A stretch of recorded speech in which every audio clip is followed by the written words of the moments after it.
राति पाहिले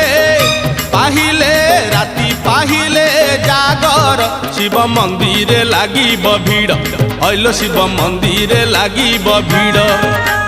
राति पाहिले जागर शिव मंदिर लागिब भीड़ हइलो शिव मंदिर लागिब भीड़ पहिली दर्शन पहिली घर्षण पहिली दर्शन पहिली घर्षण पहिली पंडा पहिली धंडा पहिली भोग पहिली जोग पहिली भगत बड़ राति पाहिले पाहिले राति पाहिले जागर शिव मंदिर लागिब भीड़ हइलो शिव मंदिर लागिब भीड़।